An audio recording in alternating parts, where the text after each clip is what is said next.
kutukan adalah sebuah kata yang membuat kita merasa miris saat mendengarnya, terlebih kepada mereka yang mempercayainya. Sesuatu yang berawal dari sebab akibat dengan segala keterkaitannya, kejadian yang serba kebetulan, sehingga sampai pada kesimpulan yang kerap dikaitkan dengan adanya faktor mistis. Seperti kejadian yang pernah dialami oleh para selebriti, publik figur, maupun tokoh dunia berikut ini. Dan On The Spot telah merangkumnya dalam 7 kutukan paling aneh.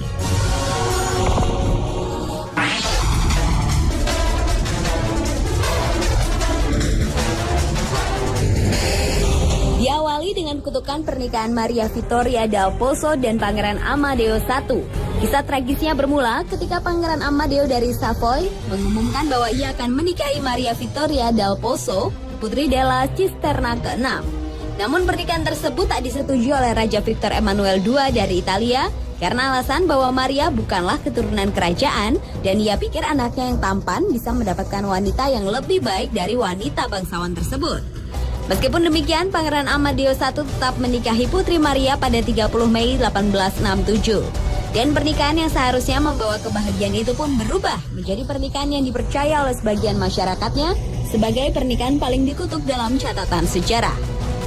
Serangkaian peristiwa naas menimpa rombongan pengantin, mulai dari meninggalnya wanita perancang gaun sang putri, lalu menyusul tewasnya kolonel yang memimpin prosesi tersebut yang jatuh dari kudanya setelah tiba-tiba mengalami sunstroke atau serangan jantung yang disebabkan oleh sinar matahari.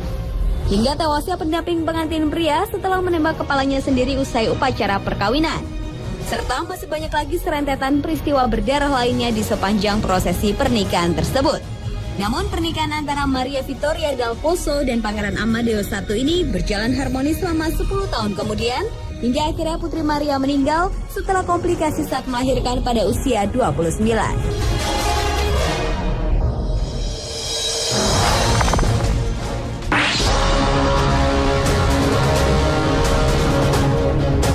Selanjutnya adalah kutukan makam Timur.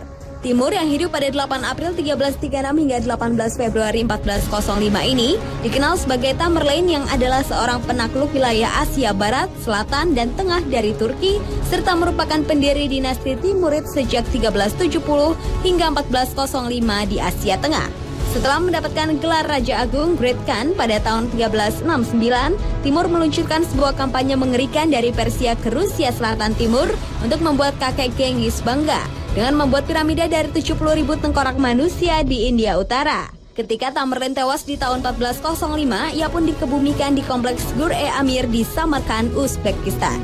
Sebuah lempeng giok hijau megah yang pernah digunakan sebagai singgasana Kabekan ditempatkan di sekitar makam Timur dan ditutup dengan tulisan Arab tentang betapa mengagumkannya orang Mongol ini.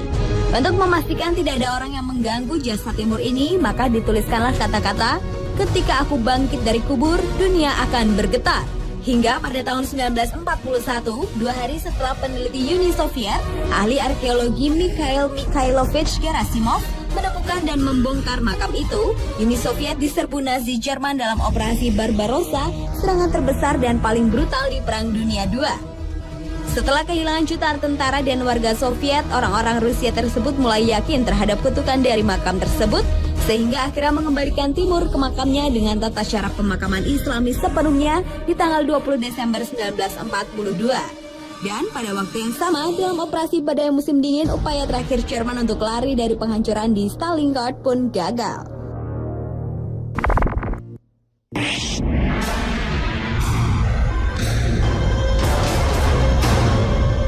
Berikutnya adalah kutukan Ötzi atau yang dikenal sebagai manusia es, ditemukan di puncak gunung antara Austria dan Italia pada tahun 91.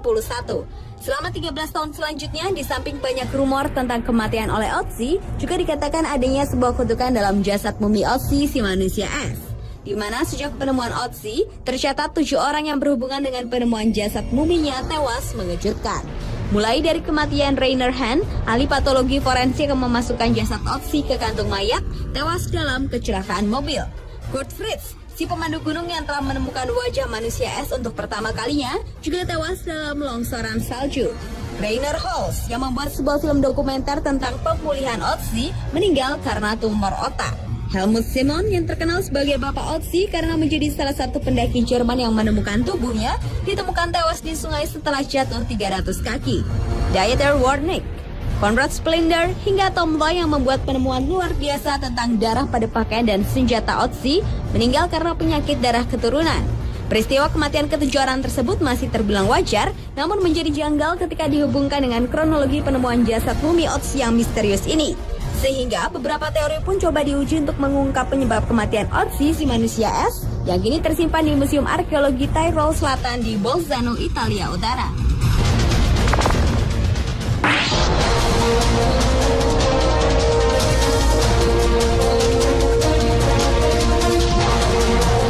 Kutukan berikutnya adalah kutukan dari Club 27, di mana musisi muda ternama seperti Brian Jones, Jimi Hendrix, Janis Joplin, Jim Morrison, dan Kurt Cobain tewas di usianya yang menginjak 27 tahun. Jones tewas tenggelam di sebuah kolam, Hendrix tewas karena sesak nafas, Joplin dan Morrison yang meninggal karena overdosis heroin, serta Cobain yang menembak mukanya sendiri. Meski masih banyak kontroversi seputar adanya Club 27 ini, namun nyatanya sudah ada 41 anggota dari apa yang disebut 27 Club yang semuanya berawal dari Alexander Levy yang meninggal bulan Januari 1892. Kemudian Louis Chauvin, musisi ragtime, tewas tahun 1908 akibat neurosifilitic sclerosis.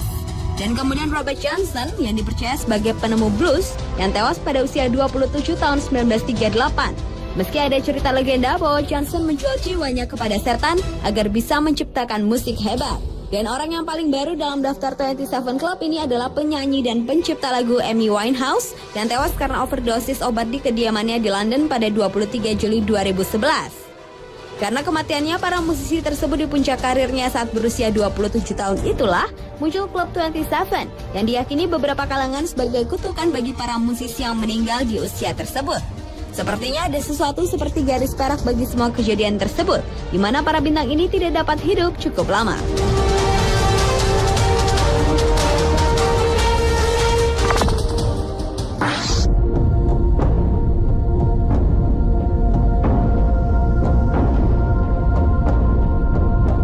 Berlanjut ke kutukan nomor telepon. Bila biasanya kaum Tionghoa mempercayai yang namanya angka keberuntungan, kali ini nomor ponsel bisa menjadi kutukan untuk sejumlah alasan tertentu.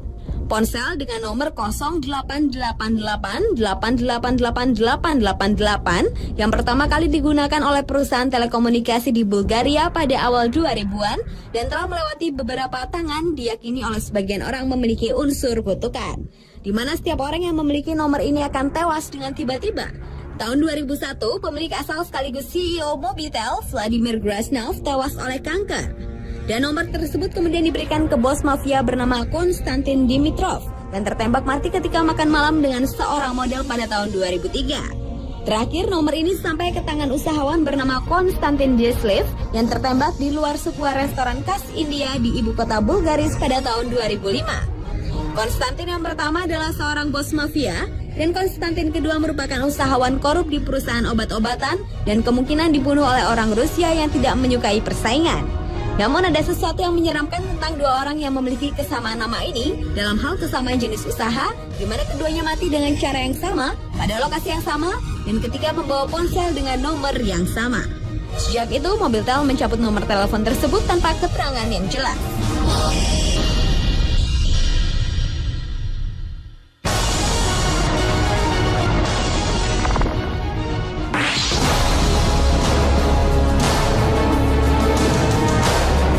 Kutukan paling aneh juga menimpa para pemimpin negara Amerika Serikat, yaitu kutukan Tippecanoe. Pada perang antara Amerika Serikat dengan suku Indian, kutukan yang dikenal dengan Curse of Tippecanoe alias Tecumseh Curse dan kutukan presidensial 20 tahunan ini merupakan kutukan bagi presiden yang memimpin Amerika Serikat yang diangkat pada tahun yang berakhiran dengan angka 0. Maka mereka akan meninggal saat menduduki bangku jabatan kepresidenan. Kutukan ini diyakini pertama kali terjadi pada saat William Henry Harrison menduduki bangku kepresidenan di Amerika Serikat pada tahun 1840 dengan slogan Tippecanoe and Tyler too yang menjelaskan keikutsertaannya pada perang Tippecanoe di tahun 1811. Namun Harrison meninggal setahun kemudian setelah ia diangkat menjadi presiden akibat pneumonia yang dideritanya. Yang terjadi setelah itu adalah setiap presiden antara lain Lincoln yang tewas tertembak pada tahun 1860. James A. Garfield yang juga tertembak pada tahun 1880, William McKinley yang ditembak pada tahun 1900, Warren J. Harding tewas di kantornya pada tahun 1920. Franklin D. Roosevelt yang tewas di kantornya pada tahun 1940. John F. Kennedy yang tewas dibunuh dengan tembakan pada tahun 1960. Namun, Ronald Reagan membuat kutukan tersebut berhenti ketika saat percobaan pembunuhan atas dirinya berhasil dihentikan.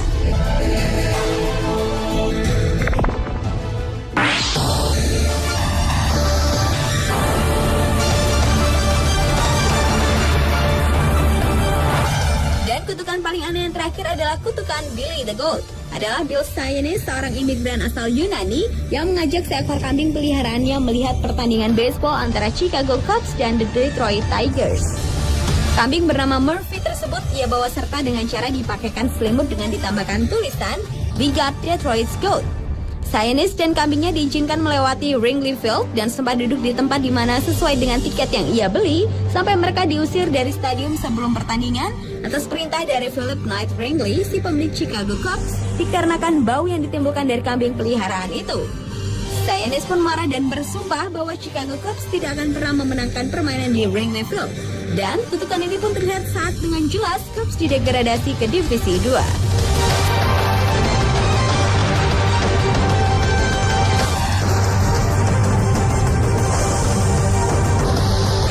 Pemirsa, itulah ke-7 kutukan paling aneh versi On The Spot.